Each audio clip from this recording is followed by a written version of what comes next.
Welcome to Relics Radio, your favorite weekly podcast dedicated to the metal detecting and treasure hunting community.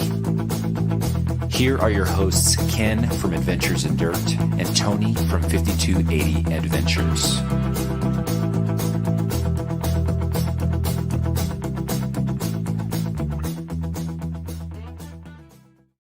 Bwam, bwam, bwam. I always expect to hear Loy's voice going, kicking it right out of that. Welcome to Relics Radio, Wednesday night here from Northern Colorado. Welcome, everyone. Welcome. Thanks for jumping in to join us tonight. We're talking about metal detecting tonight. Boy, what else do we talk about? All kinds of things, I know sometimes, but metal detecting tonight. Can't believe some of the stuff we've been up to here in Colorado. So I'm going to invite my buddy Tony to bring on with me. Come on, buddy.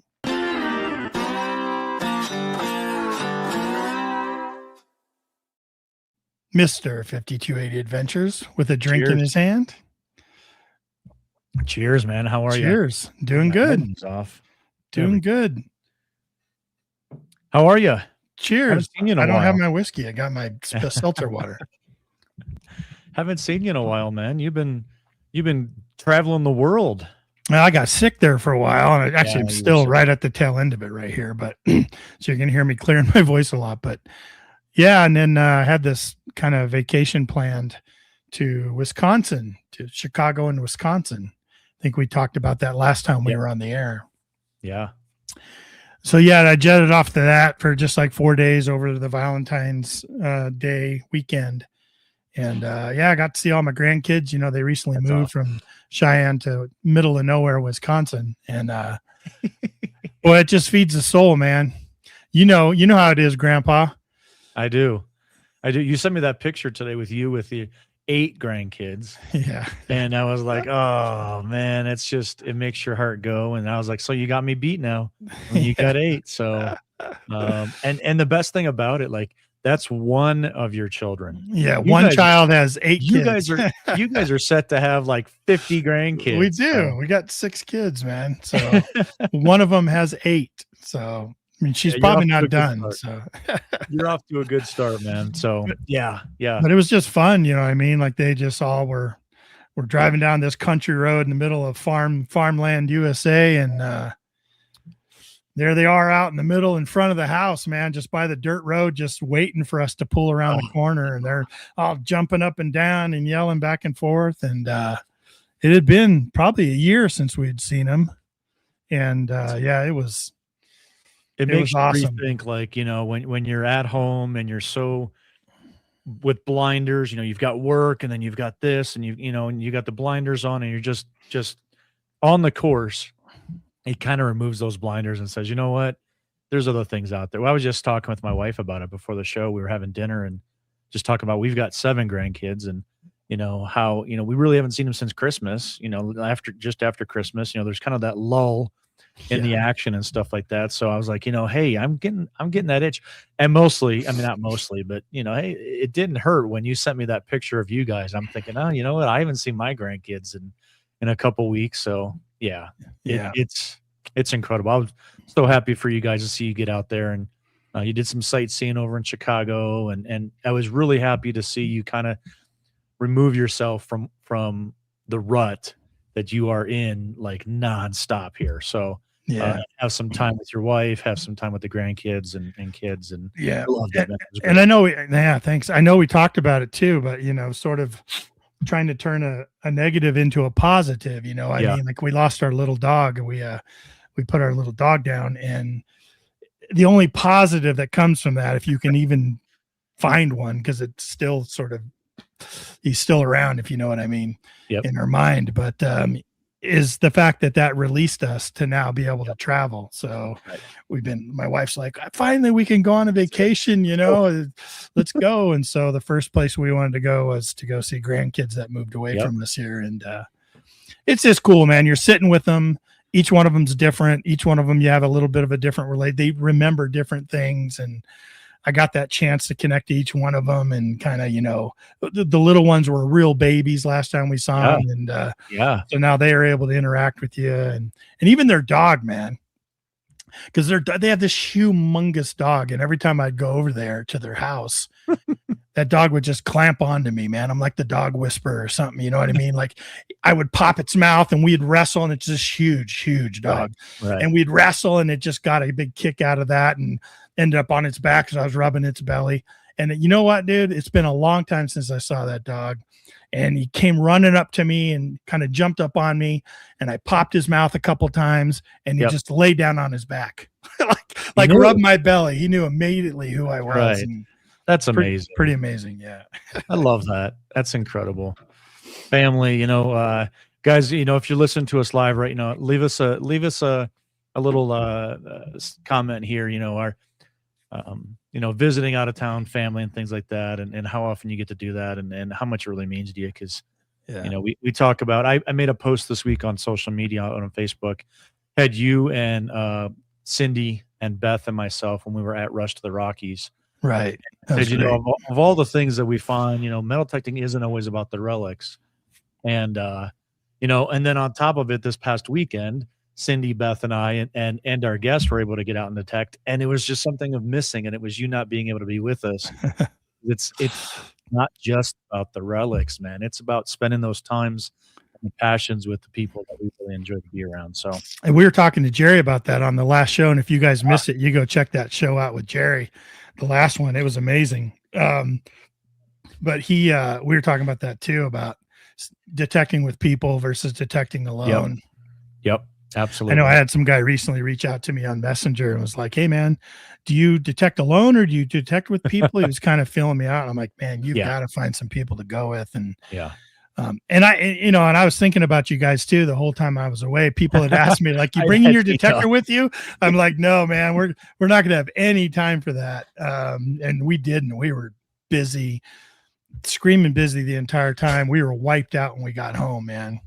But thinking about you guys the entire time, I know you guys were sending pictures, and it felt like I was there with you guys. So we're going to get into kind of what we found this past weekend, but then overall talk about kind of the ideas of donating relics to museums. Our guest tonight has really done a lot with the local museums, which, there's some benefits and there's some negatives to it. I definitely think that there's a lot more benefits of opening up different permissions and relationships, and it can lead to a lot of other things. And I think Michael's going to talk a lot about that because he's done a phenomenal job. I mean, I get messages from, "Hey, I'm still working on this one. Here's the latest message," and it's like, "Hey, we're working this angle. We're trying to get in with museums and maybe we got to join the museum. Maybe we got to, hey, let's go do a presentation for them and talk about how we work with our relics and what we're looking for and what we believe in." So they know us from Adam, because they just don't know if someone's trying to get out there and find all their treasure and steal it and things like that, Right. And so I think we'll talk a lot about museum type stuff.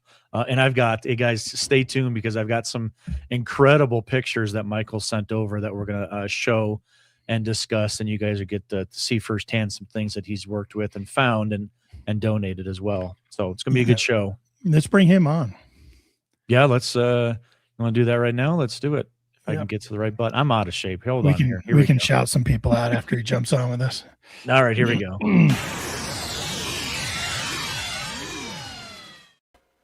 Welcome, Michael. Metal Detecting NOCO. Everybody knows you as Metal Detecting NOCO.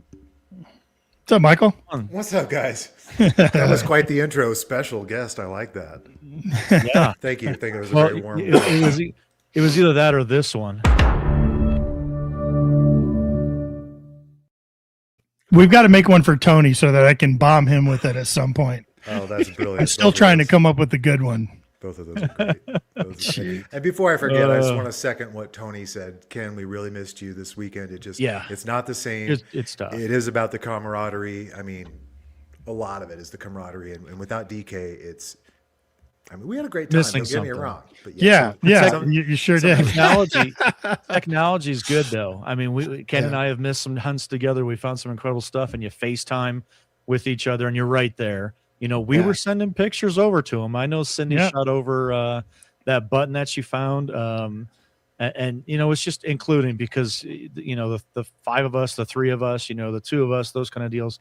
We're so excited for what the other person finds. And And I will attest 100% what you found this weekend. I had told you as well.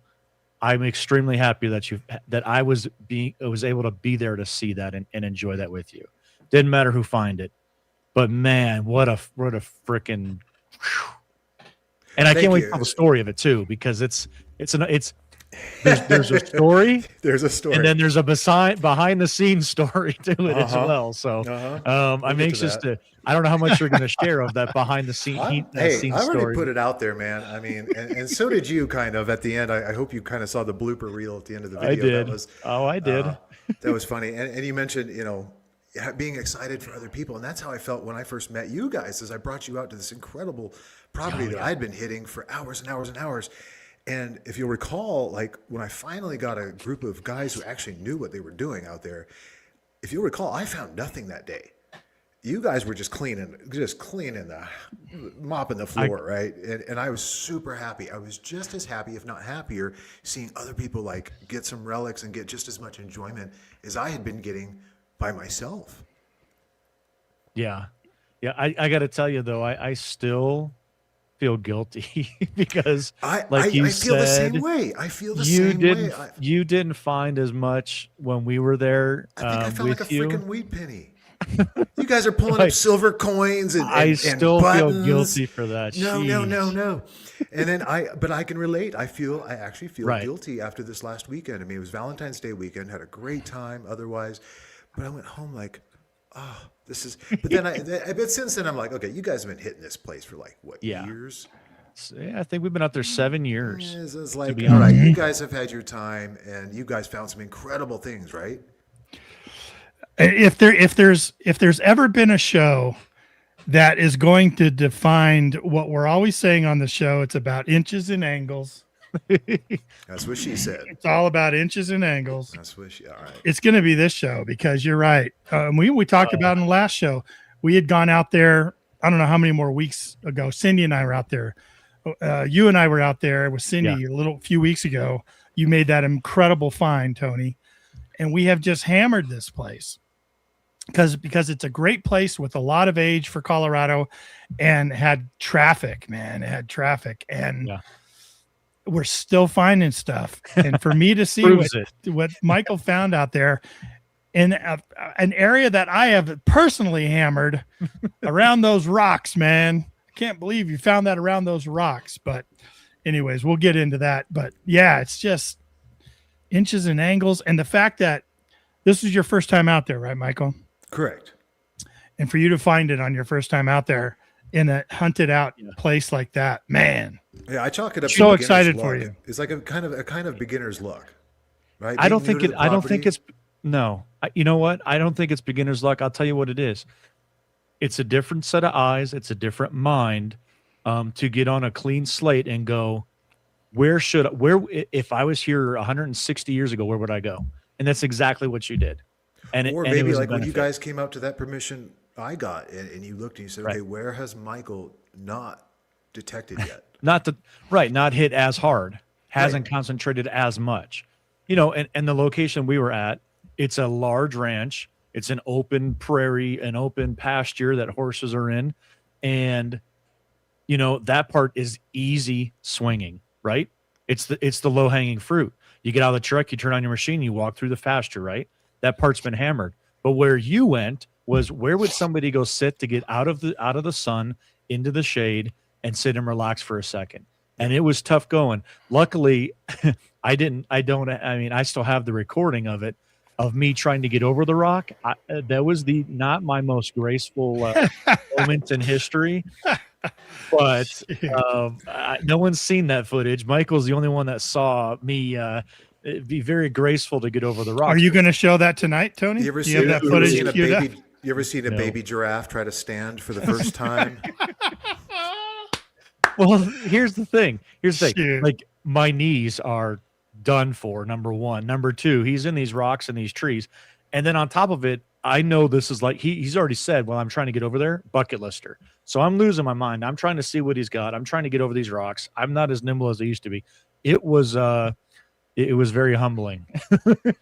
But you did it. So, you made it. Yeah. Cindy and Beth made it. You know, they found the path of least resistance and got up into where I was. But you nailed it. I mean, you have to think like, it doesn't matter how much time has passed. You think like a human being. Okay. Yeah. You know, where are people sitting down to get in the shade? Where are they having a sack lunch? And I don't know what a sack lunch looked like in 1850, but I'm trying to imagine it now. Like, what did they eat? Right. What did they eat? How did, you know, did they, anyway. But we also talk about, you know, where are you going? What sites are you going to concentrate on? What are we looking for? You know, Ken says it all the time, right? High ground. Same thing as the Indians wanted, right? High ground near water. So those are the sites that we still gravitate towards today. And it was the same exact thing. Where are you going to go to get out of the shade? I mean, because it's where do people the sit area still? that we're in, right. Where do people sit still? Because if they're walking, if they're going on a wagon, they're not dropping anything. It's when they sit still. It's when they sit down for those picnics, and that's where you find the coins bills. You know, right. All kinds of stuff falls out of the pockets. If you guys think about it, though, this site is real near a stage station. Yep. Right, and not a swing station, a home station, and it was so a lot of people went through there, and it's also the confluence of about 4 or 5 different trail systems that ended at this home station and two creeks. So, I mean, a lot of traveling. Now, why were you finding so many relics that far away from the station is kind of odd. Like, was there that many people that was a stopping ground over there or a staging area before they continued on down the trail? Man, telling you what. The trail. There you go. The trail. Can't ignore it. Tim Mildigger said, don't ignore the trail itself. And there is definitely an area that we know of that is the trail heading into this location. I know Michael was running up it. It's something that I've hit, and we definitely, you can hear a lot more stuff concentrated in that area for sure. And absolutely don't forget to hit that trail. I mean, how many times have we watched videos on YouTube of people that, they're talking about the ruts, you see the ruts for, in the logging areas and things like that. And they dig, right in the middle of the road, and they come up with something incredible. Don't sleep on the actual trail or the road or anything like that, because that's what the concentration was for sure. Yep. So, I did put in the chat earlier, your YouTube channel. It's Metal Detecting NOCO. I did put the link in there. It'll also be in the link in the description of the videos. But tell us just kind of a little bit about your history, how you started metal detecting, maybe some machines that you used, and then we'll get into some juicy details of some stuff. Yeah, so I guess, good Lord, when I think about it, it's amazing how quickly the last 3.5 years have gone by. It seems like yesterday. But I think it was close to my birthday, and I was like, I'm going to get myself something nice, And I used to collect coins when I was little, and I thought, well, I think it'd be fun. I think what happened was I stumbled upon a YouTube video, and I was like, oh, I should get into that. I used to go metal detecting with my dad when I was little, and I used to collect coins. So I was kind of nostalgic about, what could I find? So I went, actually, huge mistake, but this is a good learning lesson for noobs especially. I went on Amazon and bought like one of these $100 cheap Chinese metal detectors, and the truth is, it worked. It worked really well. It detected metal, and I was just having a blast for I think 2 weeks, just going everywhere I could go and digging as many holes as I could and finding some really cool stuff in my own backyard. And being a Chinese piece of crap, it broke. I think the screen went out or something like that. And the company was really nice and sent me another one, but I'm like, you know what? I don't want your upgraded new version. This is garbage.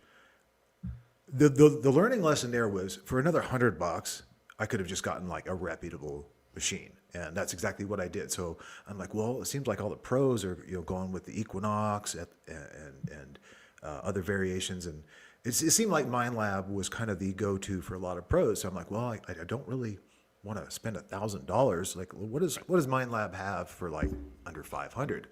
I actually ended up with the Vanquish 340, the cheapest one. I still have it. It's like my go-to machine. It's got the multi-frequency, multi-IQ technology. Is it an Equinox? Is it a Manticore? Absolutely not. But you dig everything, you're going to find cool stuff. Since then, I got the Xterra Pro. I wanted something waterproof. Again, didn't want to break the bank, and had good luck with both of them. They both more than paid for themselves.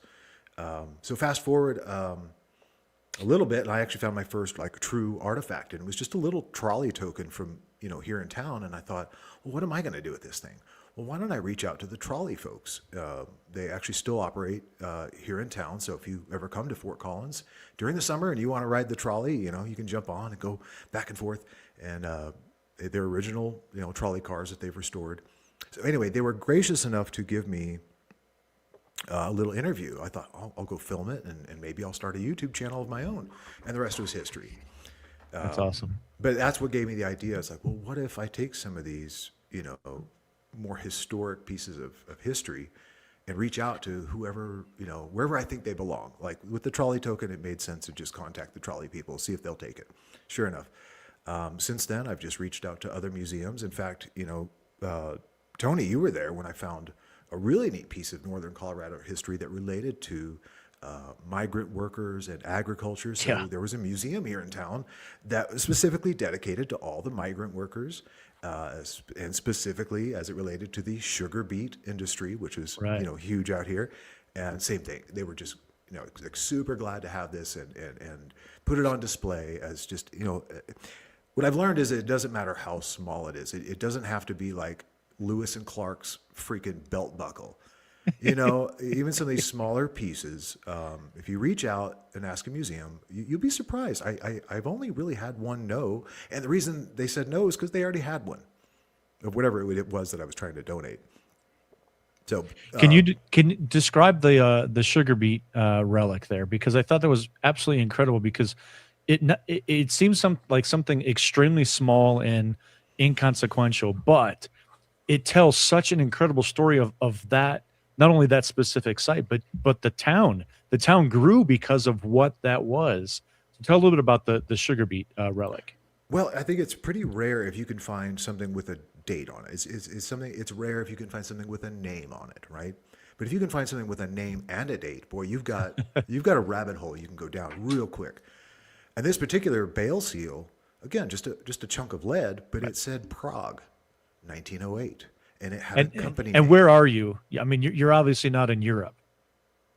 Right. We're in northern Colorado. So to find something that came all the way from Europe in 1908, right? I don't know. I mean, that's interesting in and of itself. But again, to go down that rabbit hole of, okay, well, who's this Wahanka and company? What did they do? What's the story behind that? And then to find out the only thing they sold was sugar beet seeds. Well, that was an easy... Couldn't be anything else. No. It's an easy tie to northern Colorado history. It's like, okay, they were importing their seeds for whatever reason. Maybe this was a more durable strain that was resistant to drought, because let's be honest, I mean, this is the high desert out here. Yeah. Anyway, Prague, 1908, deep rabbit hole. And I'm sorry, I've gone off on a tangent. What was your question? No, I just kind of wanted the story of, like you had mentioned a little bit, was, that built the city of where we were in, that literally built, that's what they were known for, was sugar beets. And to be able to find something that literally started that city, as something, a small little bale seal. And where did you find it? Like, then it starts to even go down a further rabbit hole of, where you found it, how did you find it there? Like all those kind of different things. So yeah, where did you find it? In somebody's front yard, but I think in those days, the entire field behind their house and all these giant fields behind everyone else's house in this particular area used to be farmland. I mean, everything was once farmland, regardless of where you live, pretty much. I mean, agriculture was everything. I think I read somewhere that, I can't remember what ridiculous percentage of folks back in those days, around the turn of the century, it was like a really high percentage, don't quote me on this, but it was like 90% of everyone that worked was in agriculture some way or another. Nowadays it's the other way around. It's more like, less than 10%. Right. So on the screen, there you got the bale seal. Yeah. Oh, there you go. Yeah. You have the date on one side, and 1908, and then the other, it said Prague. Yeah. Yeah, Prague, and then it said Wahanka and Company, and again that was, just a no-brainer. It didn't take but a quick Google search to figure out what this company did, and they sold. And of course, going down the rabbit hole then of you get to learn, you get to research it. Now you know something a little bit more about the town, or about a specific company now that's from Czechoslovakia in, 120 years ago. I mean, just how cool is this hobby?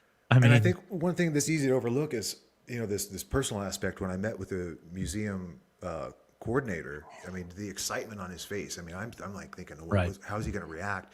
Is he even going to be interested? And he was just like super thrilled that anyone would take the time to reach out to him. And again, it depends on the museum. I mean, if you're dealing with some larger museums, they may not have the time or the interest. But there's a lot of smaller museums out there that are just super glad that you would consider them. So yeah, I mean, I would encourage everyone, if you find something of historical value. I know it's hard to part. There's a part of all of us that just wants to keep everything, right? It's human nature. But there's something to be said about putting your name. You don't have to put your name on it, but museums are definitely going to take your name and put it into the record and forever, preserved. so cool. Yeah, I've heard stories about the whole sugar beet areas and stuff over here, even through like the like the 30s and 40s. I know that they're across the street from my house. I have that prisoner of war camp from World War II. Yeah. Where they brought people in from Rommel's campaign and the whole thing. And they would let those prisoners of war, they would lease them out to go work in the sugar beet fields around here in my town.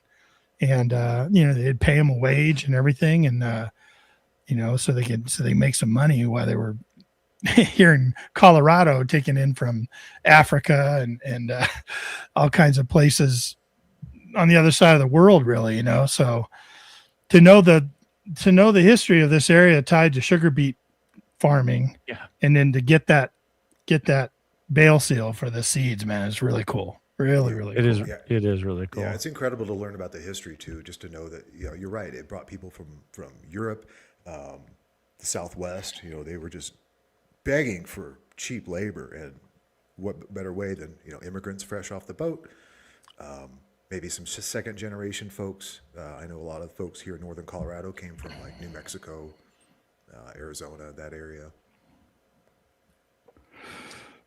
Have you ever donated anything to the museum, Tony? I don't think so. I've definitely given stuff to landowners, but never been able to get a hold of something significant enough, as small as it is, to that a specific museum would want to take and display. Yeah, I've offered, but it's never been accepted. Like they seems like they all a lot of times they'll have very specific things that they would be interested in that ties to either current or future exhibits that they have coming up, right? Because you think they'd just take everything if you could prove it was historic to the areas that they're serving, and then they'll just put it in a box somewhere probably and sit on it. But not so much. I mean, sometimes the museum here in town that is sort of my local museum, I was talking to the director of the museum about some of the stuff we've been finding and asking him, hey, if we do come up with this or that, there's a good chance of it. Would you be interested in it? And he was like, nah, not really. Like, he's like, we've got that exhibit for that kind of time period right over there. I mean, we could add stuff to it, but they're more focused on. That's actually surprising to me, Ken, because just today I went and donated 2 items to your museum. Yes, you did. Interesting story. We'll get to that whenever you're ready. That's why I asked you who you were talking to, because I was just like, It's all about people I don't know. You don't know the right people, apparently. I don't. I just went with whoever was on the website, and I said, hey, here's what I got. Do you want it? And they're like, yeah. It's actually been, it's been months of back and forth and meetings and paperwork, and this has been my experience with several museums. Is it just takes time. They do not move quickly. There's not a lot of funding. But yeah, it's totally shocking that they were interested in what I donated today. And again, we'll get to that whenever you're ready. But before I forget, I mean, it's a great thing to add to your resume. I mean, if you're out there knocking on doors, trying to get permissions, being able to tell property owners, like, look, I've got pieces in museums, even if it's just one, it shows, you're serious about the hobby. You're not just some Yep. gold digger, and you do Right. take your preservation of history seriously. Yeah. I think that goes a long way for sure. For sure. Because I mean, you got a stranger knocking on your door, looking for digging holes in your yard, looking for, in everybody else's mind, treasure, in their yard. And if you can come across as more reputable, I have business cards that I handed out. In fact, I did this last weekend, hand out a business card to try to get a permission.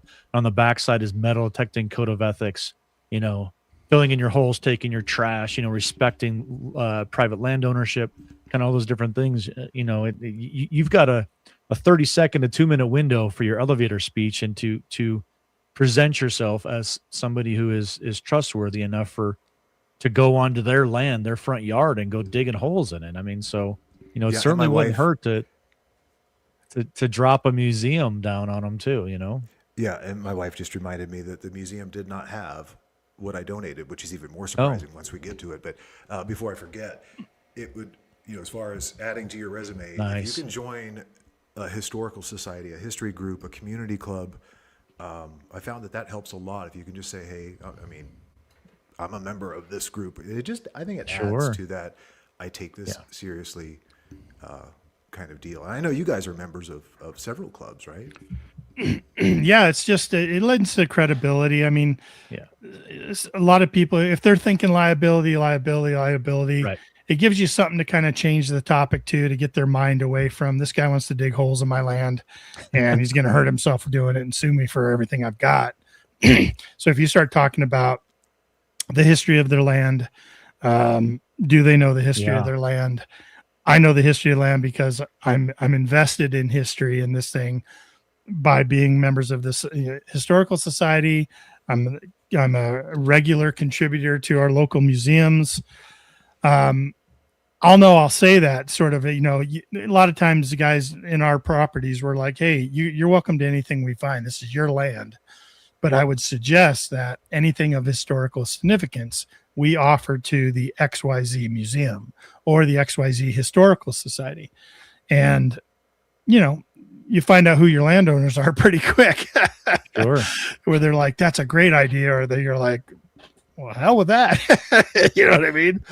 I just thought about maybe the best thing that we can add to our resume is if we do find anything of historical significance, we definitely know Full Metal Digger, and we like to add to his museum as well because it's pretty extravagant. Pretty extraordinary. And you just drop, Full Metal Digger's name, and you'll get permissions all day long. That's We'd true. really like to add to the Tony Frangella shadow box collection that he's got back there. Right. I was like, oh, Right. really? Yeah. No, I agree that line has actually worked really well. I'm not interested in keeping anything. It's customary Sure. to split things, but we don't have to. It's not a deal breaker. But if we do find something of historical significance, let's contact a local museum. We'll put my name and your name on it. Sure. It does tend to get some people a little excited about. Yeah. A museum, huh? Well, let's talk about some finds. What do you want to start off with, Michael? Do you want to talk about what you dropped off today, or you want to go to some pictures here? Let's just get that out of the way because I think What have it's you got there, interesting. Ken? What's that? Oh, I found this over that way somewhere.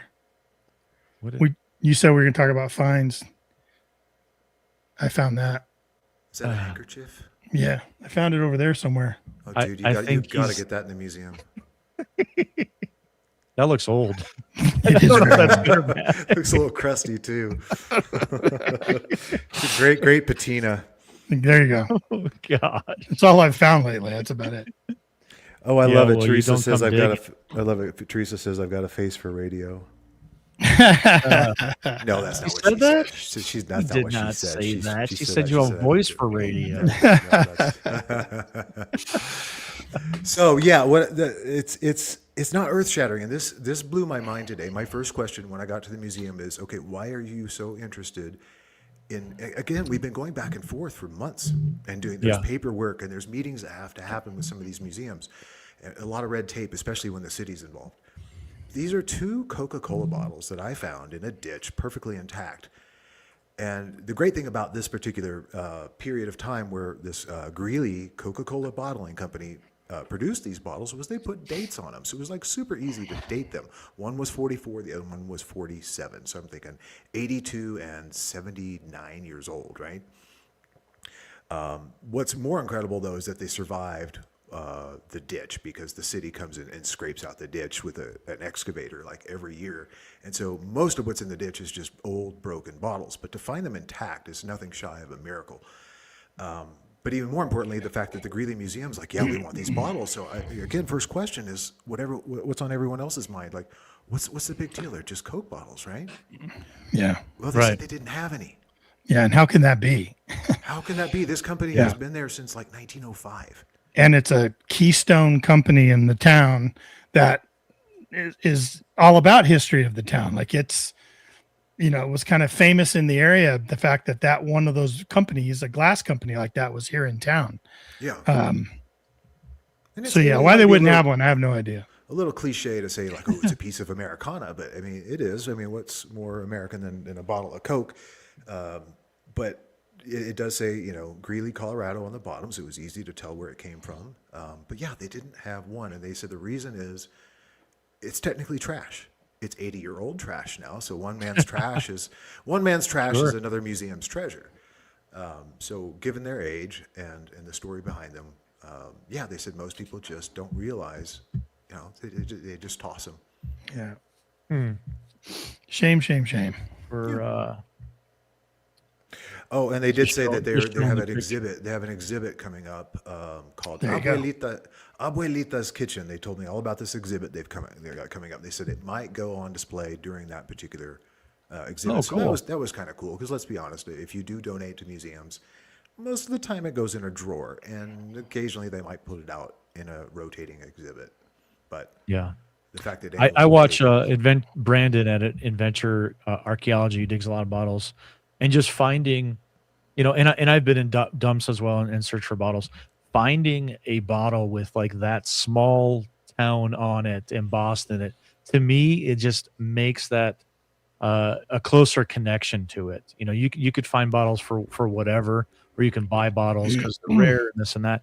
But being able to find, a Greeley, Colorado bottle from 80 years ago, I just think that's such a cool thing. I found one of my favorite bottles I found was up in the mountains in Leadville, and it had the Leadville name on it, as well as the pharmacy that it came from. So, I mean, I showed it to one of the guys that was not part of our party that was digging in the area for bottles. And he was like, oh, it's like a $10 bottle. And I was like, yeah, but you know what? That's like $1 million bottle to me. I mean, it says Leadville on it, and that's where I was. Yeah, once it goes into a museum, it's priceless. It's absolutely priceless. The value cool. is irrelevant. What matters is, like, you got, again, an artifact with a name and a date. Yeah, love that. A location. I mean, ever since I moved here and I learned the history of this town, and I learned there was a bottling factory here, I've been wanting to find one of those bottles. Just so it's on my shelf. And look, I found this bottle from my town that has all this history. They changed locations a few times. I'm like, where would they dump all their error bottles or their return bottles? Where would they dump all that stuff? And for you to have found that, dude, I'm just like blown away that you actually were able to find one intact. You know what I mean? That image, I wish, there it is. There's the image. I love that. That was cool. Yeah. That thing is 120 years old. Again, It's not the age so much as this thing survived literally a demolition derby for 120 years. Right. That ditch just gets scraped and scraped and scraped. They just drive the excavator right through the ditch, smashes absolutely everything. So to find something from 1905 that survived again. Describe what this bottle is to us, if you can. That's from a local bottling company here in Fort Collins. They used to be right downtown. Now there's like a music venue there. But thanks to a local historian, she did some research and she found some mention of this Poudre Valley Bottling Works here in town. And what's interesting is a really cool story. The owner of the bottling company actually took a shot at the sheriff. Oh. Now, he didn't shoot the deputy. I was going to ask. That was my next question. He took a shot at the sheriff. Apparently, this happened downtown in 1906. The sheriff turned around, shot him dead. Wow. So a neat little piece of history that, I mean, it's all thanks to one glass bottle. Incredible. Yeah. Yeah. Isn't it funny how the relics we find take us down rabbit holes of learning history that our terrible history teachers in school never would have taken the time or interest or anything to teach us about. It's just amazing how, and a lot of times one relic turns into a rabbit hole of many other things you never knew about. You know what I mean? And then they start to overlap with like other rabbit holes that you've been through. And it's like, oh, I know about that because of this I other remember artifact that I found. It's just incredible. And sometimes I catch myself talking to like property owners. I'm trying to sell them on getting a permission, and we go down talking about history. And I'm just shocked at some of these facts that just kind of come, pouring out of my mouth. I'm like, wow. Good thing I have a memory like a trap, because it's just, and again, I think it's a good selling point when you are talking to folks and telling them. Sometimes I've told people about the history of their own property that they didn't know. Yeah, that's the thanks best. to all these rabbit holes, and they go, "Oh wow, this guy kind of does know what he's doing. He's not just gonna clean." What I like on top of knowing the history is having a picture of the map that shows the location of their site as well. You say, and when you show them, hey, listen, this is a 1900 map. This is the road that's right out there. This is the crossroad right here. This is your house. This is your location. And this is what says used to be here in 1900. This is the reason why I'm knocking on your door, because this interests me. Yeah. And they can then take that piece of paper and look down and look up at you and go, oh, wow. Like he's done his research, he has that passion. I mean, the amount of hours that we put into not only detecting, boots on the ground, but could be 3-4 times as much time just researching to find the site as well. So we had that experience with that school that time, remember, where we went up to the landowners, came to the door, and we wanted to go detect the school that was on the corner of their property. And they're like, no, it's on the other corner. And like Tony pulls out a map and he's like, it's right there. And they're like, oh my gosh, like all these years we thought it was on the opposite corner. And then we walked out to the corner and started finding stuff right away out there. And they were totally blown away that we came with the backup and the paperwork to kind of show that we had done this research, When we talk about going down the rabbit hole, it happens, and a lot of people, some people know that I'm into a different type of treasure hunting too, which is reselling items on eBay, flipping items for a profit. And I was doing some research on some of that because there's this auction coming up and it has a bunch of this pottery glassware that I didn't really know too much about. So I'm still learning, right? Still learning. What is this? What is that? And I stumbled on Fiestaware. Oh, you guys ever heard of Fiestaware? Radioactive. Oh, holy cow. Fiestaware, man. Get a Geiger counter, man. It'll light it up. Oh my gosh. It is so collectible. I was going down the rabbit hole on that thing. I was like, you've got to be kidding me. You don't even have to cook your steak. You just put it raw on the Fiestaware and it will cook it for you. There's an estate auction coming out. It's got a 7-inch lid. Looks like a ceramic lid, orange in color, radioactive color, they call it. And it's just a lid. It's just a lid, 7 inches. So I go searching on recently sold on eBay, $2,500. Oh, wow. And the auction was at $60 or something like that at the time I looked at it. And it recently sold for $2,500. Others were like $600 and $750. And I'm like, you got to be kidding me, man. So once you start digging into anything, it can lead you right down a rabbit hole into stuff you've never even known about, whether you're talking historic relics or even like this, researching, trying to learn about something that you're into for some other hobby, whether it's, magnet fishing or anything like that. Just crazy. So you said you're still learning about that kind of stuff. You're not as good as Jocelyn is, that can just right off the top of your head, just no like that, huh? No. She knows about Fiestaware? Oh yeah, I was going to reach out to her actually because I still follow her. I'm on her knickknack site, right? She sells on her own. She started her own knickknack selling platform, and I chat with her in the chat room over there. But yeah, I wanted to contact her and be like, Fiestaware, you never told me about that. You know what I mean? And Yeah, crazy. Because I used to reach out to her a lot and say, hey, how would you wrap this thing? Like very delicate, very, glass. And, get some responses back from them about that, and just crazy. Fiesta, we're from California. I don't know.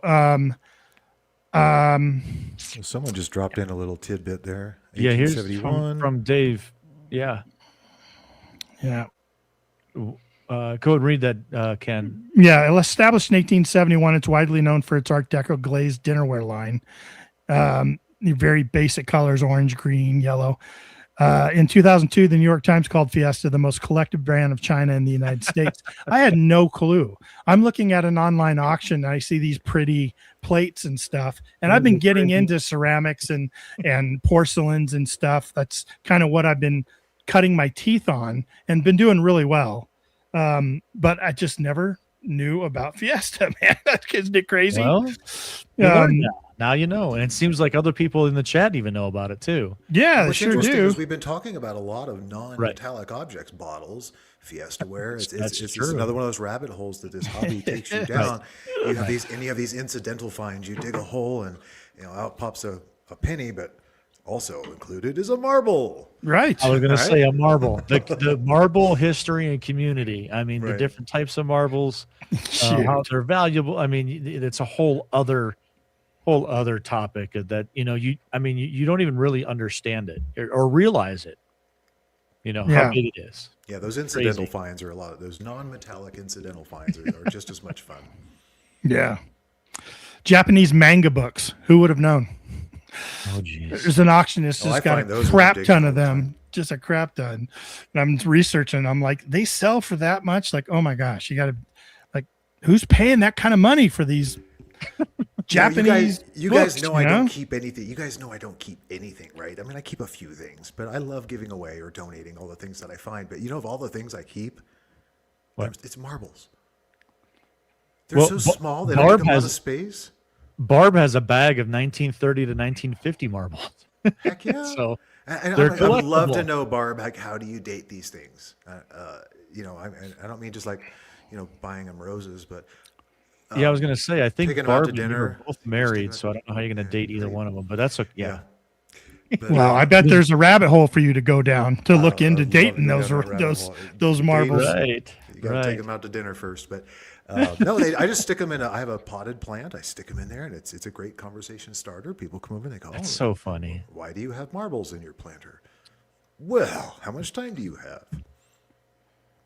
Hey, there's a couple other comments about the Fiesta ware. One I wanted to point out was Teresa wanted to know, did you bid on it, Ken? Not yet. It bids tomorrow, and do you think it's going to go for $60? No. So there's all kinds, right? So what you do is you favorite them, like you add those to your favorites, and what'll happen is I'll start getting a text when they start closing, and they start closing 10 minutes before the bell rings. And what you do is you can't really snipe the auctions like you used to be able to on eBay and different stuff. You just can't do that anymore, because once you bid within under 5 minutes, if you put a bid in, it resets to 5 minutes. Right.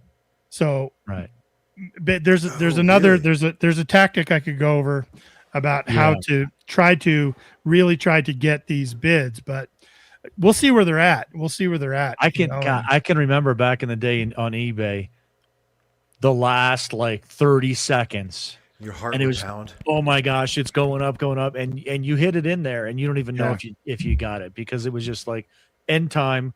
And then it cycles through, and you're like, "Oh, I didn't miss." I remember those days, and no matter how stupid the item was, your heart would just race at this last 10 seconds. Oh, the adrenaline dump on that was insane. Yeah, that's how long it's been since I bid on anything. I didn't know they stopped doing that. Yeah, it resets now, so it makes it more fair for everybody. It honestly gets to the point to where nobody wants to outbid you. Like, that's the highest price that it's going to be, rather than the time ending. And then the price is what it is. So you're really going to put in what you're going to sell it for. Now, there is a strategy that I've learned. It's sort of, you're trying to feel out this other buyer that's a fish on the line. You're trying to feel it out. So maybe you'll let it go to 4 minutes and then undercut them, or overbid them, outbid them. Yeah.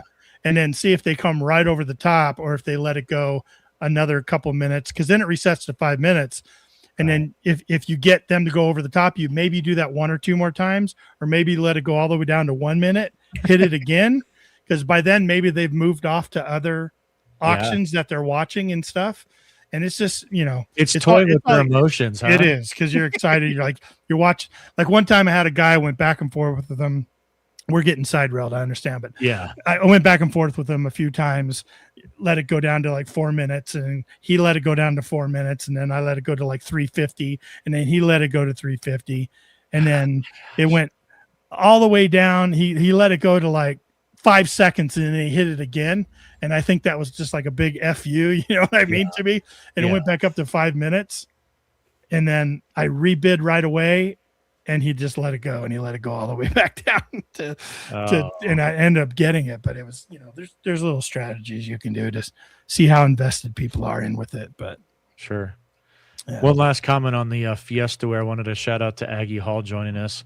She says, don't eat off the original Fiesta. High levels of lead and uranium in the paint. That's exactly right. That's exactly right. Yeah. I think at this point it's more of a decorative collectible rather than you're probably not using it. Yeah, but those it sure is. Chips, those lead paint chips are so delicious. In this auction, every piece is in immaculate shape. You know what I mean? So I'm like, man, how much money do I have in my bank account where I could go try to bid some of these things to flip them? But crazy. Nice. Well, there is definitely a find I want to talk about, because it's kind of one that I don't know, I had kind of a personal connection with, but I wanted to talk about this particular one right here. Yes, nice. So this is a fantastic picture. So this is a non-dug picture of a token that you found, and we've got some pictures of you actually finding it. But tell us a little bit of the story about this picture, and then we'll get to the other pictures. So first of all, that date, 1843, is the year of when the Peter Shuttler Wagon Company was established. Now, this token was actually minted, we guess, sometime in around 1860. I found this token. First of all, it's an advertisement for the Peter Shuttler Wagon Company, but more importantly, the local authorized dealer for the wagon company out in Cheyenne, Wyoming territory, long before Wyoming was even there you go. And the local authorized dealer, he was like your local Ford dealer. His name was Herman Haas, and his name is on the other side of the token. So you talk about rabbit holes. This was like one of the deepest rabbit holes. Luckily, this, by the way, is now in the Wyoming State Museum. And the curator for the museum did a lot of research. She gave me an incredible interview. This Herman Haas has connections to the Anheuser-Busch family. Hey, Michael, can you get closer to the mic real quick? Yeah, absolutely. Is that go. better? Yeah. Okay. So yeah, incredible find. And where I found it was even more incredible. So again, this is like, think about this like an advertisement for Ford or Chevy, right? Come on, next time you're up in Cheyenne, Wyoming territory, come buy a Ford or a Chevy from you. But in this case, it was a wagon. But I think what happened was they sent these tokens, these advertisement tokens, down to the stage stations along different trails, basically saying, hey, if you want to get off these stage lines, because they were really miserable to travel on, come on up to Wyoming. We'll hook you up with your own wagon. And anyway, this token was found at a home station. Contrary to a swing station, this is where you would actually stop, get off the stagecoach for a little while, maybe get something to eat. But I think they probably sent somebody down here with these tokens and said, hey, next time you're in Cheyenne, come buy your own wagon. Fascinating history. And then even more fascinating, here it is. I think I've got this once-in-a-lifetime find. Tony comes out. It is once-in-a-lifetime. Come on. It is a once-in-a-lifetime find. And I'm super grateful that Tony, you got to find one on the same site. So they were obviously handing these things out by the fistfuls, and luckily 2 people dropped one. Yep. So you've got one. The Wyoming State Museum has the other. Yeah, I was going to say, you reached out to Wyoming because that's where the token is from, Cheyenne. and they said, yeah, we would love to have it. And you actually have a video of you going up to Wyoming State Museum, doing kind of a presentation or a handing over, talking about the history and those kind of different things. And it was one of the more entertaining videos, I'll be honest with you, because it's history, it's the museum, you being able to have that relic there. And then if you go down a further rabbit hole about Herman Haas, which where I've gone, this guy was part of the first legislative branch of Cheyenne territory or Wyoming territory. And the things that he had done in his life, even backdating, actually stemming from a trip through or in Ohio when he came from where did he come from? Prussia, I believe, is where he came from. And he settled in Ohio, worked as he was a volunteer in the volunteer military right around, I think, the 1840s, if I remember right. Ventured out west. He did a lot of iron work, blacksmithing for the military, for shoeing for the cavalry. Came out west during the Indian War type of times and settled in Cheyenne, went into the wagon, fixing wagons and that kind of iron work, and moves into legislative branch, like all these different things. He was actually, he actually has an incredibly interesting life. And with what I found, because I knew that the Wyoming Museum already has one in there, mine is actually, it's sitting in this display case right here. Ken and I both do a lot of ancestry. We're on ancestry.com, and you can start dating back, and trying to find ancestries. I went to look for Herman Haas's family in order to try and give my token to them. And he only had 2 sons, and neither one of them had any kids. So it ended right after his 2 kids, which I was pretty bummed about, but it still has a fantastic story. Great relic. Well, I just want to say I'm impressed. Your recall is incredible. It's like you were working for the museum all these years. But yeah, and then again, the connections to the Anheuser-Busch, and there's a Budweiser brewery just up the road. Yep. It's a small world, and the rabbit holes run deep. But yeah, super impressed with your. It's incredible. Yeah. After one small little relic that was found at a site, it links to the site, links to a territory, links to legislator. I mean. And on top of it, one of the things that really kind of, I don't know, it's a very interesting part of history out west. Herman Haas actually put forth legislation in Wyoming to initiate women's suffrage, and Wyoming was the first territory to actually have women's suffrage for women's right to vote, and it was put forth by Herman Haas. And they needed that to be able to become a state. Absolutely. They needed the woman's vote. Right. And his significance then, to me, just, is tenfold. And I'm not obsessed necessarily with Herman Haas. I've done a lot of research on him. A weekend about a year ago, I said to my wife, let's go to Cheyenne and go have some lunch. And we drove to Cheyenne. We actually went, it was part of my plan. Master plan was to go to the cemetery and actually visit Herman Haas in the cemetery, and I did that. And I've got plans for a whole other video about all that stuff. Yeah. Because now I feel like I have a connection to him by finding this token, and then learning all about his life. I mean, and also a connection to Ohio, like all these different things that you just learn about one small little token. Yep. Look at that right there. Look at that right there. This is why I love this hobby, man, because Tony, you found one little disc in the ground that's been there for hundreds of years, right? 100 years plus. And then next thing you know, right now, a year, 2-3 years later, you can recite all that knowledge you gained on Herman Haas at the snap of a finger. And look at that wagon. That was like the Ford F-150 of the day, yeah, look at that thing. But it's like that. Like I do research on a merchant token. Like I did that one for Kari, right? I did that one for Kari in our club. Yeah.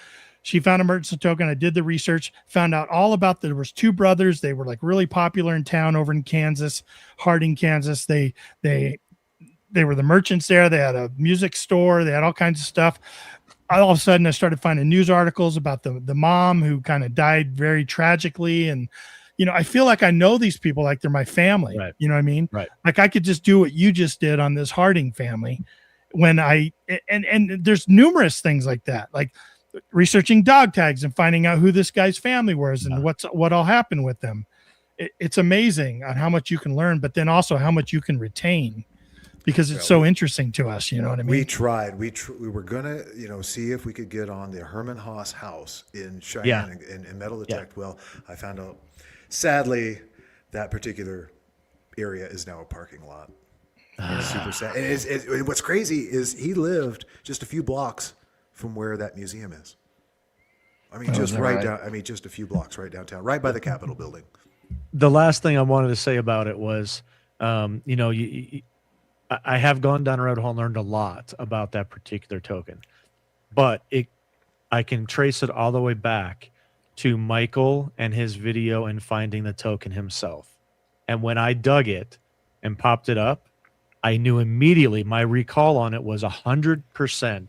I knew what it was because Michael had found it. He had done research on it, shown pictures of it and everything else. And I could then recall it that I've seen that before. So, pretty incredible that I learned so much just from Michael's find that then I could translate it to my find as well and then go down a rabbit hole myself. Yeah, absolutely. And how incredible is it to be able to share, be able to share the same excitement that I had is like, okay, now your buddy, one of your metal detecting buddies gets to find the same thing, something that you thought was honestly one of a kind. Sure. But I'm sorry. I remember Ken's reaction. I said, what did I say? Like you said, what are the odds? And Ken's like, apparently pretty good. Apparently pretty good. We found 2 of them at that site. Well, as Ken always says, if there's 1, there's 2. If there's 2, there's 3. Well, yeah. I love that. And that's, I tell you, with that in mind, the next find that I want to talk about, yes. I'm hoping that there's 2 because I would love to find the second. You know what? Maybe, you set precedent. You find the first one, and then I go back and I find the second one. So the takeaway from last weekend, man. I'm going this weekend to the same spot. It's never hunted out. It's never hunted out. All right. So you just put out a video about 24 hours ago, actually, and it's titled, if I have it, "A Find of a Lifetime at an 1850s Pioneer Site in Colorado." And it's kind of, we went metal detecting last weekend. So, kind of tell us a little bit of a story here leading up to the find, and then we'll show the find, and maybe we'll get to the bloopers part of it too. Oh, I love that. You want me to tell the story? Yeah, go ahead. I mean, it's your permission, but, yours and Beth and Cindy's, but, geez, I guess the reason why it's a find, go ahead. Yeah, we can. So the essential the location. We've been there for 7 years, verified 100% that it had a military trail through it. Like Ken had said, it was a good settling site, confluence of 2 creeks, a couple trails, heavily traveled area, and we've done very well at this site for 7 years. We continue to go back, and I got to tell you, we were out there. Ken and I, a couple weeks ago, and with Cindy, and it was harder than concrete, dry. We found some good stuff, of course, and we're still finding good stuff out there. But when you and I and Beth and Cindy got out there this past weekend, just remembering what we had gone through a couple weeks ago, totally different site. Oh, really? Oh my gosh, we had a little bit of rain from Friday to Saturday. We got out there on Sunday. It was like butter. It was incredible. Was it diggable, really? It was like there was no problem digging at all. But not only just the digging side of it, the hearing everything was insane. I couldn't believe how much we were actually hearing more of, which is incredible. I mean, we were able to find, Cindy found a general service cuff button. When the landowner actually came up, we were about maybe halfway through the day. The landowner returned, and we all opened up our boxes, and we're like, this is what we found. And she was amazed. You found all that today, knowing we'd been there 7 years. Yeah. How did you find all that today? I mean, each of us had 5 to 10 lead bullet, 1860 bullets, casings, the button, the I think coins. all 4 of us got a round ball, right? Yeah. I mean, it was just amazing. So, I mean, it goes back to, number one, it's never hunted out. Number two, soil conditions, how much those improve.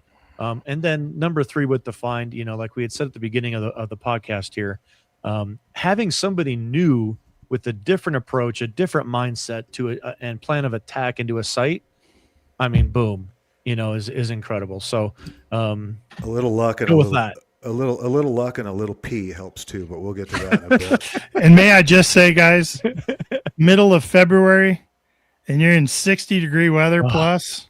Shorts unheard of. Shorts this guy here. Unheard he shows up in shorts and I know they're razzing me. They're razzing me about my shorts and a t-shirt. I'm like, guys, I looked at the forecast. It might be cold now, but you're going to be sweating. And we were, man. We just sweat. I started off with beautiful. shorts, two jackets. It was a little chilly in the morning. By noon, I threw my jackets on the ground. I'm like, I'll pick them up later. I'm like we were like 4 kids in a candy store. Yeah. It was an absolutely incredible day. Our season's usually way over by now. Yeah. It usually has been for a month or two. And for us to be in February and still have to go detect is just a blessing. I mean, yes, we need the water. And yes, I feel guilty about it because I'm enjoying my hobby and not having to shovel. But when we need the water so bad, hey, tomorrow's supposed to be 40, so we're not going to escape it. We are not out of the woods yet. Yeah, and I think I saw the high the next day, like 30. So it's going to get real cold. But yes, super grateful for the beautiful weather that what was that Sunday? Yeah. Yeah, man. I was just first of all just super honored that you guys would take me out. This is like super hush hush. I did my absolute best to protect the location. Throughout this video, appreciate there's that. No identifying. I understand what it's like to protect your permissions, and so it's your baby, but it's also my baby now. We're gonna keep it safe. But like I said, a lot of luck went a long way that day, and Cindy found an incredible military button. I don't have a picture of that. Yeah, but beautiful. Again, 7 years worth, and it's when we started out there. You're cherry picking, but you're listening to really good tones, and we cleaned up on buttons and bullets for 7 years. And 3 weeks ago, I find a great coat button. Last weekend, we find another cuff button, general service. I mean, these are all 1850s, 1860s. So, just absolutely amazing. But I want to talk about what you found. I've got a picture here. So there you go. Tell us what we're looking at here. We're looking at the smallest and lightest coin ever minted by the United States Mint. That is colloquially known as the Trime. If you're new to coin collecting or new to metal detecting, that is a 3-cent piece, not to be confused with a 3-cent nickel, right? Completely different. Yep. Yeah, one's made of nickel. The other one, in this case, I believe, during this particular year, this Trime was 75% silver, 25% copper. They later increased the silver content up to, I believe it was 90%. Incredible. Huge on my bucket list. It wasn't even on my almost unheard of. Almost unheard of here in Colorado. I wouldn't even call this a bucket lister because it was so. The likelihood of finding this was like so low, it didn't even occur to me that this would ever be possible. I've only ever seen, and we talked about this on camera and off camera, like how many people have ever found, I mean, we watch a lot of YouTube. We were in touch with a lot of other detectorists. Someone just says, Bill just says, that's my white whale. Yeah, absolutely. Well, going back to that, we had 2 people comment this, right? Okay. Now these are legends in the community, in the hobby. Bill Hayes, this is my white whale. Aggie Hall, my white whale. Barb, a bucket lister for sure. And Troy says it's a postage coin. We'll get to that. That's a really interesting piece of the history behind it. But just the scarcity or the elusiveness of this coin. I've seen one dug, and it was dug. It was the last thing that was left in the state of Ohio that got dug ever. There's nothing left now. But I saw a Trime get dug, and I didn't even know what it was. I was so early in my hobby, I really didn't even understand the importance, or not necessarily importance, but the rarity of actually finding one of these. So to me, finding it this past weekend, I understood exactly what that meant, and was happy just to have seen that.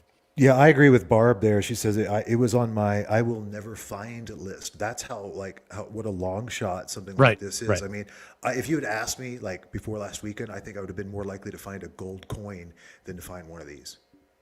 Honestly, just because I know, like Tony, you found a gold coin. Ken, you found a gold coin. How many people found a freaking trime? Yeah. Right. And the size of this thing, it's so probably the small. second smallest coin, right? That $1 gold coin is the smallest US produced coin at 12 millimeters. These silver trimes are 14 millimeters. Oh, So I only didn't know. I didn't 2 realize. Yeah, Second they're smallest. It's got to be the second smallest. Well, smallest silver. Silver. Smallest in silver. Okay. Yeah. Sure. Yeah. Yeah. But yeah, the $1 gold coin is slightly smaller, but both, I mean, you can hold them literally like on the end of your finger. They're that small. And this particular one. The only thing I've ever found that was this tiny and that thin was play money. And if you've ever dug play aluminum money, play money, from the 50s and the 60s, they were really popular with kids. And they even, some of them even say one thin dime. I think I still have that. That's what I thought it was, but it was still like, no, this looks more like scrap. Like that's how small it was. And it was paper thin, super thin as well. It was covered in dust, and you can see this in the footage. Like you saw what I was looking at. Like it did not even occur to me that that's what. And then this holy shit moment that I had once I realized what it was just like, no freaking way. It's an amazing coin. Guys, we don't find coins out there. Right. That's the other thing. Well, no, that's not true. Well, I found a 1977 copper penny there last weekend. I found a Yes, you did. And I think a shield nickel or a some kind of nickel has been found there by Beth, right? Didn't she find a? Yeah. But I mean that's it. No silver, definitely no silver. So for this early coin for Colorado to be found on this 7-year hunted out site where we don't find coins. Yeah, it just blows my mind, man. Yeah, and I've gone down quite the rabbit hole since then and just looked up, okay, what's the story behind this thing? And it was created specifically because of the postage stamp. Pony Congress Express, lowered the postage stamp from 5 cents to 3 cents, and they didn't want people to have to fumble with making change, and so they just like, well, the heck with it, let's make this. And what a unique design! Look at that. It's beautiful. It's one of my favorite coins in terms of design. It's got the Star of David on the front there. Just beautiful. United States of America around the rim. And then on the backside, what a unique, and I don't know the significance or the idea behind this flowing, no other way to describe flowing C with two, Roman numeral I, surrounded by stars in the middle. Yeah, ChatGPT did not tell me about the design. They didn't, yeah. No. Yeah. The only thing I could really find about it is having to do with Pony Express for postage, and the idea that this was designed or Oh, made strictly for postage. I'm just looking incredible at the chat. Story. Yeah, I'm looking at the chat to see if anybody else knows about the design. Yeah. What I like is 3C, 3 cents. Okay. Tim says, I bet a lot of those were lost because they blew out of their hand in a stiff wind. They are small. They are small little coins. Yes. It's like lightning striking. I mean, it's just that rare and shocking. Yeah. It's amazing. So you talked about the blooper reel, and I think this is kind of fun because I think we've all been there. I hope all of you have been there where you're the only one. You're out in the field. You're out in the field and nature calls, right? Nature calls. You got to go, and you got to go now. And so if you're, and I got a little grief because I did say I squatted, but the reason why I squatted is, let's be honest, there were ladies present. I didn't want to just be like super obvious about it. So I did my thing, squatted down real low, trying to keep it, low key.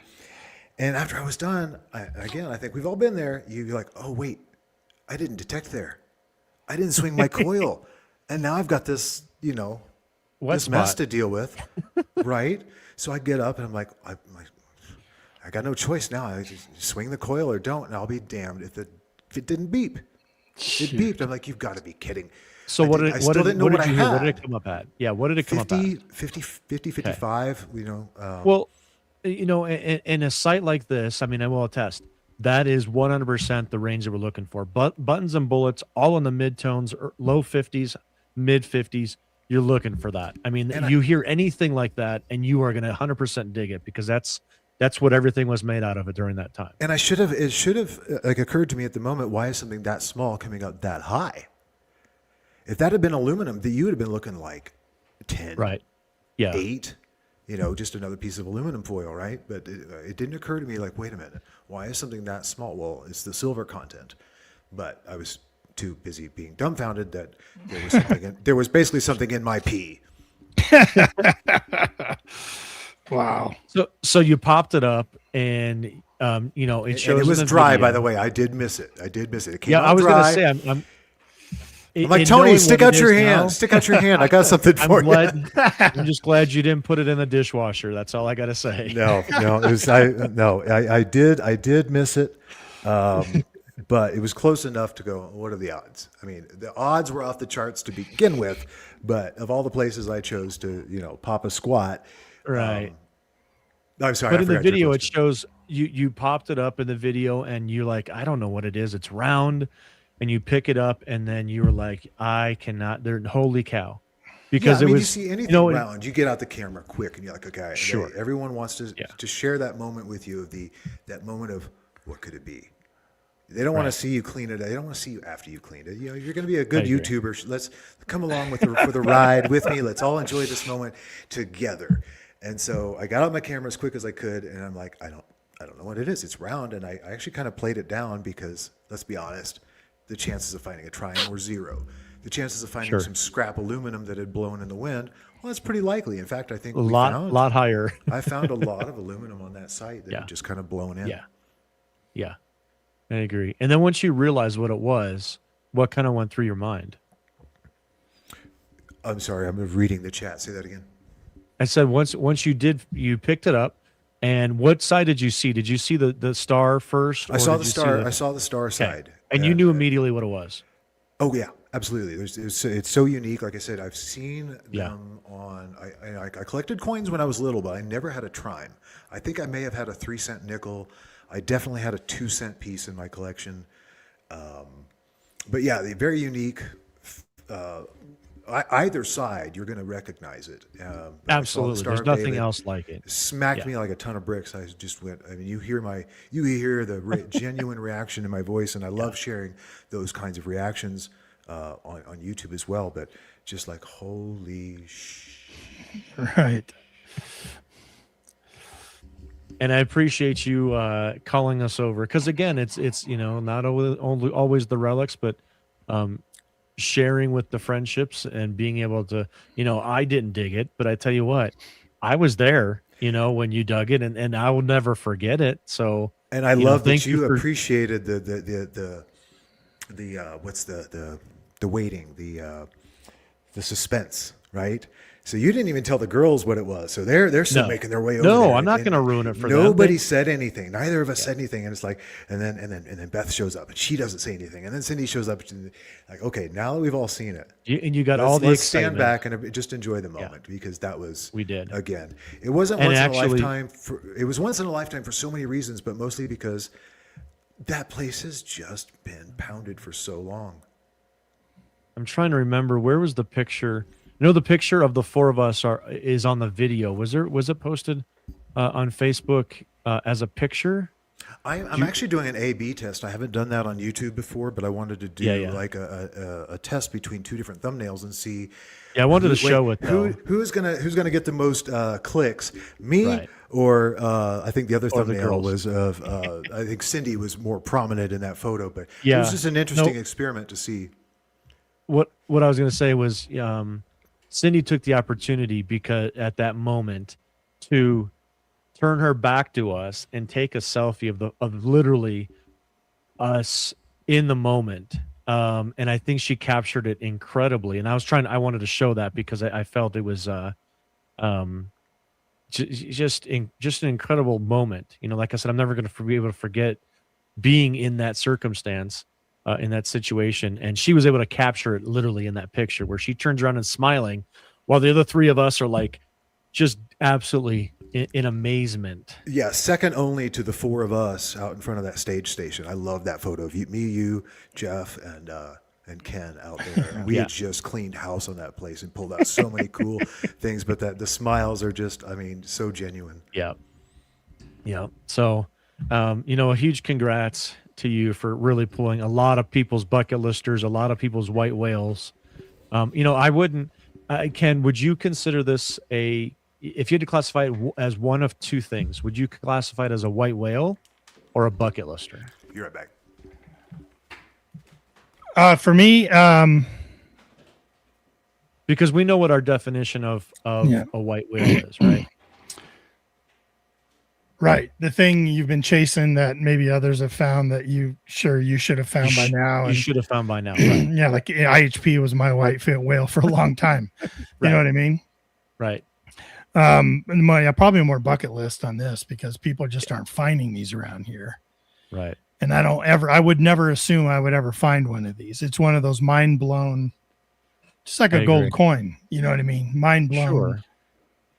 Right. And I would think, in older areas, where'd Michael go? You going to go pee on a tree again? Is that where you're at? I don't know what he's doing. All right. I had seen somebody had made, Scotty Coppers had said, we find more of these in Massachusetts than you guys do. So you talk about in areas where it's older history, with bigger populations than 1852 in Colorado, which, I would love to know what the population, I would assume at that point, there were more Indians than there were white men in the state of Colorado. Sure. During that time. So you want to talk about rarity even further in terms of numbers, sheer numbers. Massachusetts is probably going to have, whatever number fold more opportunity than in Colorado. So I think for you and I both out here in Colorado, it probably would be listed as a bucket lister versus a white whale for like Bill and Aggie, where, to be honest, they should have found those already. It's a bunch of slackers. I don't. What are they doing? Yeah, come on. But you're right. We're in the trail systems back then with stage stations. And so I think it wasn't until the 1860s and the Pony Express started up. So there really wasn't even the mail system going on here. So this had to have been brought in by people that, maybe came from a territory that had from back east. I mean, we had a lot of people coming this way, heading to the gold rush of 1849 in California. A lot of people coming this way to strike it rich. I forget what year they discovered gold here in Colorado with the Russell party, right? Russells that found gold, and everyone stopped and they figured out they didn't have to go over the hills. 57. So yeah, I mean, people could have had this in their pocket for 10, 15 years or whatever. And it could have been later in the years here in Colorado. But man, the items we're finding there, 1860s is pretty much that era of the items we were finding there. 1850s, 1860s. And pardon my absence. I just had an idea. I thought I want to show you guys like how thin this thing is. Okay. Oh shoot! I'm sorry. That's a watch battery. Okay, I'm gonna hold this up so you can see. Oh my goodness, man, that's so thin. Paper thin. You can actually tell. Put your hand up behind it too, to get it in focus. Get some focus here. There you go. Turn it a bit. I don't think this is going to work, and that's why I sent the close-ups. I'm like, I don't think the webcam. That's pretty good shot, man. Sean, that's pretty thin. Yeah. Pretty thin. There you go. That's a good one. Yeah. I would love to know. You had talked about the the dimensions of it. What is the actual weight of it? I mean, that would tell us a lot about actually, how thin it is. And we already know how 0.8 grams. Wow. 0.8 grams, 0.028 of an ounce. So less than less than a paper. I think what copper pennies are 3.2 grams or 2.8 grams. I think, just as something as relation. So, it is tiny. I mean, 3 to 4 times less than our standard like zinc penny size. Which is incredible. I mean, when I held it, like I said, the first time when I actually got to see one dug, I really didn't understand the importance of it and appreciate it like I did this past Sunday, being able to hold that and go, wow, that is really small and thin and significant, to be honest. And one of the best parts about the day was Tony gave this to me. He 3D printed this Relics holder here. I want to show this off real quick. I mean, this is just the coolest. He gave this to me before we took off for the hunt. It's got a coin side and a relic side. Never dreamed I'd find something like this cool, to Well, you got to use it. Yeah, I got to use it. That's the point. Thank you. And this is just and the awesome, logo on front is for your YouTube channel and Facebook and TikTok and Metal Detecting NOCO. Metal Detecting NOCO. Yeah. Yep. I don't have any adventures. You guys have adventures in your name. We got 5280 adventures. We got adventures in dirt. There's not a lot of adventuring going on my YouTube channel. It's kind of lame. No. It's all metal detecting. It's all metal detecting. It's all metal detecting. An occasional bottle. Yeah, bottle digging. Yeah. Michael mentioned it, but the weight of a standard paperclip is 1 gram. So his coin at 0.8 of a gram. Don't ask me why I know that. Less than a paperclip. Wow. Jeez. That's amazing. I'm working. I started working on it today, and I haven't told Michael this yet, but I am working on a display for that. So do not, I mean, you can do what you want, but I'll give you a noogie if you do. Don't give that away. This is not going Please hang on to that one. This is not going, and if it were like, historical, or if it was like, okay. Sure, of course. I take that back. If it were a love token, I'd still keep it. Those things are cool. That's another bucket lister. A love token. I would love to find one of those. Yeah, very, very cool. I've got some good ideas for display for that coin. So, Tony, you've been making a lot of cool displays lately, man. Yeah, I've been working on them. Lots of stuff coming up in the future for that kind of stuff. So, make sure that you guys are. Usually we wait till the end to kind of plug our stuff, but. Follow me over on YouTube, or on Facebook, putting out some pictures of some displays that I'm coming up with that eventually will be available to everybody else. But go over to Facebook. And how Tony's doing these custom designs is incredible. I mean, he's not just like downloading these 3D models and printing them. He's putting a lot of work into and time to make sure that each holder is specific to the thing that the person found. Well, this is kind of funny. This is off the cuff here, but a listener to our podcast, Nick from Thin Blue Diggers, he actually started a new business where he does sports cards, and I made this for him too. It's called 330 Cards and Collectibles, and this is a sports card holder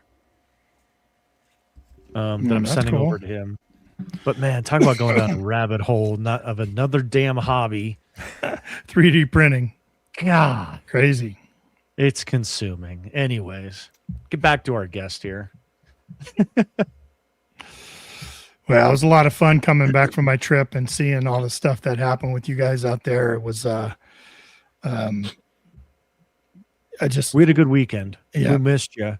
I'll have to get back together. And if this weather keeps up, we may be getting back together here pretty soon. To be honest with you, we're not going to have to wait very long. We never really stopped. We did not have a winter here in Colorado.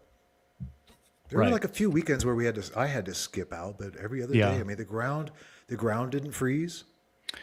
Isn't it cool? It only takes one cool find to open up a place right back again. Tony, you found that button. It was amazing. Now let's go. Now Michael finds that trime. I'm like, let's go back. We have found so many cool things there over the years. There's got to be more. Now, of course, the frequency between all the really cool things have slowed down a bit, but we're still pulling stuff out every trip there. I can't remember the last time we were absolutely skunked. As a team, I can't remember the last time we were skunked there. You know what I mean? No, we pulled out a lot of stuff. That surprisingly, still. Yep. Yeah. Let's go, man. I'm ready. Yep. Yeah, we've got a lot of leads. We've got a lot of potential permissions coming up. Tony and I have brainstormed a little bit about another area we'd like to reach out to. So we're in the season right now for the heavy research. This is when we're supposed to be doing all this research when it's cold and you can't get out. It's hard to do research nice weather when you're out metal detecting. I know it's cutting into my research time now, damn it. We've been getting out. It's cool. I can't believe it. Yeah. Yep. Well, go ahead, Michael. The only other thing I wanted to add, again, that my whole thing is it's not what I'm all about, but one of the big things that's really important for me that I learned is if you can, get some of these artifacts that you're finding into a museum, then everybody wins. I mean, YouTube's a big, a very rewarding thing because, again, I get to share this hobby with anyone who wants to look at it. We get to learn about the history of the property, the history of the artifacts. They get to come down that rabbit hole with you. But if you can get something into a museum, then it just again, everybody gets to enjoy it, no matter Benefits how from small it, or sure. mundane you think something is. You'd be amazed. Sure. What some museums will say yes to. Sure. Love it. You think they'll take that? Somebody called that a snot rag earlier in the chat. A crusty Yes. snot rag. Yes. Yeah, it's all you. absolutely. Oh yeah. Yeah, they're definitely going to take that one. And one thing I'd never heard, Ken said something about like, oh man, I got something that belongs to the museum. I need to get back to him. I don't want to know what it is, Ken. I've never heard that before. It's like, yeah, he's like, I got something that actually belongs to them. I need to get back to them. I do. I found it in my garage. I'm like, oh, probably they're should have probably said that. wondering where that is. I said the quiet part out loud. Crap. Don't worry, they're not watching the show. So funny. What kind Well, of I metal think we're at detector the do you bottom of the swing, hour. Michael? Oh, My two machines, man. I'm a minimalist. I can't explain it. I like the Vanquish series, the 340, the 440, the 540. I could do without the bells and whistles, so I went with the 340. Love that machine. Super simple. Turn it on and go. And then the Xterra Pro. I wanted something affordable. I wanted something waterproof. I wanted something that had a beach mode. And that Xterra Pro, same thing, man. I'm of the opinion, like, it doesn't matter what you swing. You got to dig everything. You could easily go out with one of these cheap Chinese. I don't recommend it. You could get a cheap Chinese metal detector and go out there and find some really cool stuff. It's just proof that it's a numbers game, and you got to dig everything. But I'll be honest with you, if it were in the budget, I'd have a Manticore. There you go. he's a Mind Lab boy, just like us. So, you know. I'm not partial. I just, like I said, I look know, at what the pros are doing. And the pros, I've been watching YouTube for quite a while before I started this hobby, and it's like, why does everyone have the Equinox? What is it about Mind Lab? What are they doing differently? But I've heard great things about NOCO and XP, and I mean even a Fisher. I mean, you could probably find some really cool stuff with an old Absolutely. Fisher, right? Absolutely. And I mean, if you weren't coming on tonight, we were actually doing a show about the Legend too. So yeah, NOCO fantastic. They're coming out with shipping now the Legend too. So lots of people getting their hands on that machine. So I gave my dad the Mind Lab Go Find for Christmas. My nephew got one as well. I thought, well, how cool it would be if the nephew and grandpa had the same detector and they could go out together. Chintzy little thing, but it works. It detects. Sure. We found some cool stuff with the Go Find. That thing's like $100. Yeah. I was impressed. One last quick question here, but I want to give a shout out to Mudflap McGrew joining us in the chat. It's good to see you there, Steve. Hey man, good to see you, Steve. Yep, Steve was on the show I think last year with us. Great guy. And we got to get out, Michael. He's in town close to me. We're making some plans to get out and detect with him on some sites. He's got Anybody some named good sites Mudflap, like we can be friends. right. You can't go wrong with Mudflap. All right, last question. Aggie says, if you were to give a tip to a beginner in the hobby, what would it be, Michael? I think you've touched a lot on that kind of stuff. And I do dig it all. Yeah, exactly. I'm doing a lot of mentioned these that. types of like, here's how I start my TikToks. If you're a beginner to metal detecting, pay attention. If there's anything I've learned in the last 3 years, it's X, Y, and Z. Beginners, man.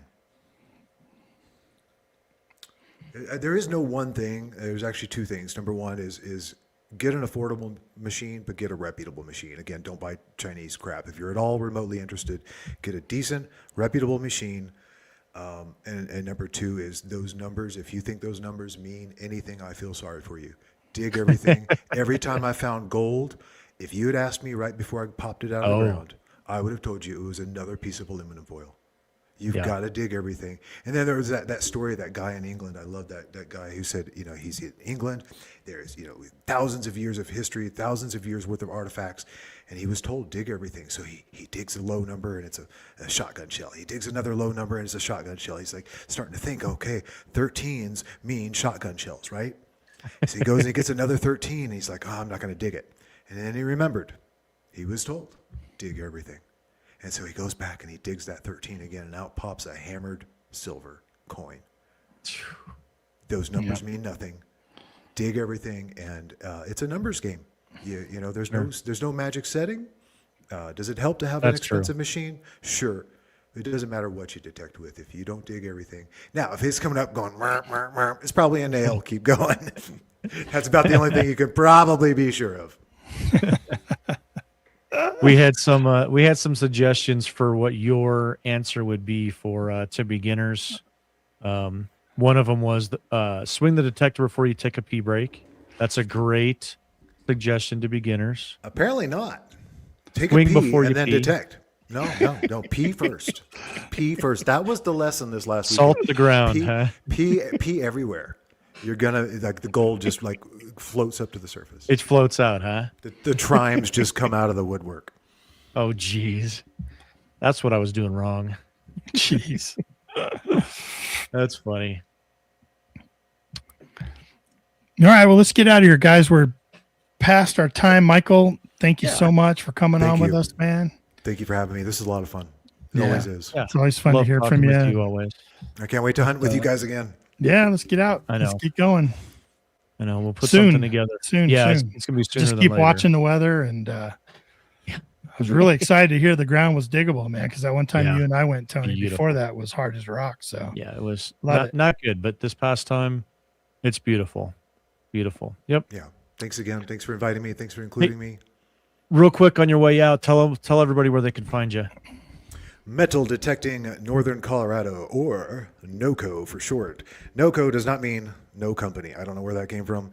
NOCO. Out here, everything's abbreviated. You got DOLO, you got FOCO, which is short for Fort Collins. How many acronyms can you think right, of? Lodo. NOCO, Lodo. There you go.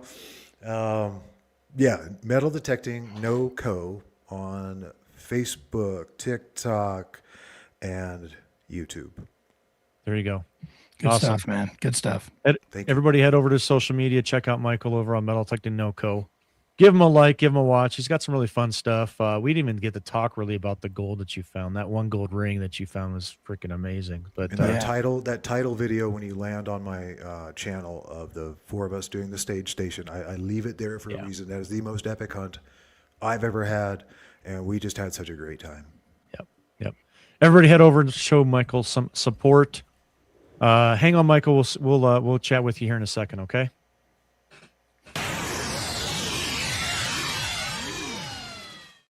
Ooh, good stuff. Good guy. Yeah. I tell you, I said it before, man. Being around anybody, any of our detectorists friends, being with them when they pull out something that's a bucket list or a white whale, something significant, man, you get to live it with them. There's nothing better than that. So, you and I both have said that. I mean, you and I both have literally been detecting together since nearly day one, and would rather not do it by ourselves. And there's a reason why.